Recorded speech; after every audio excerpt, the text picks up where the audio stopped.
रुख करते हैं मुल्तान का, जहां पे गर्मी की शिद्दत के बावजूद बिजली की घंटों गैर एलानिया लोड शेडिंग का सिलसिला जारी है, जबकि बिजली की आंख मचोली से इलेक्ट्रॉनिक्स का सामान जलना भी मामूल बन गया, जिस पर न दिन को सुकून है न रात को चैन। मैपको सारिफिन की मुश्किलात काफ़ी हद तक बढ़ गई हैं। मज़ीद जानते हैं ब्यूरो चीफ मुल्तान नुमान खान बाबर से।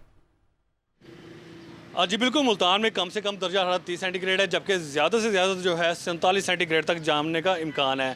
गर्मी की शिद्दत मुसलसल बढ़ती जा रही है। बिजली की कंजम्पशन जो है काफ़ी हद तक बढ़ गई है। मैपको को जनूबी पंजाब के 11 अजला के 74 लाख सारिफिन के लिए 3900 मेगावाट बिजली दरकार है, लेकिन जो शॉर्टफॉल है 700 मेगावाट से तजावज़ कर गया। इस वक्त कुछ ताजर जो है हमारे साथ मौजूद हैं, उनसे बात करते हैं। लोड शेडिंग की वजह से कारोबार बहुत मुतासिर हो गया। 10 से 12 घंटे की लाइट जा रही है, जिस वजह से ना कारोबार हो पा रहा, घर में भी चैन नहीं है, सुकून नहीं है।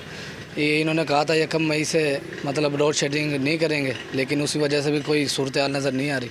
तो अपील है हुकूमत से कि मसला हल किया जाए। प्रॉब्लम क्या आ रहा है इस लोड शेडिंग से? दुकानदार बहुत परेशान है, कारोबार नहीं होता, गर्मी की शिद्दत इतनी बैठा नहीं जाता, ना बाहर है ना अंदर सुकून है। पर लोड शेडिंग की वजह से कारोबार बिल्कुल तबाह होकर रह गया। बहुत परेशान है, मजदूर तबका बहुत परेशान है।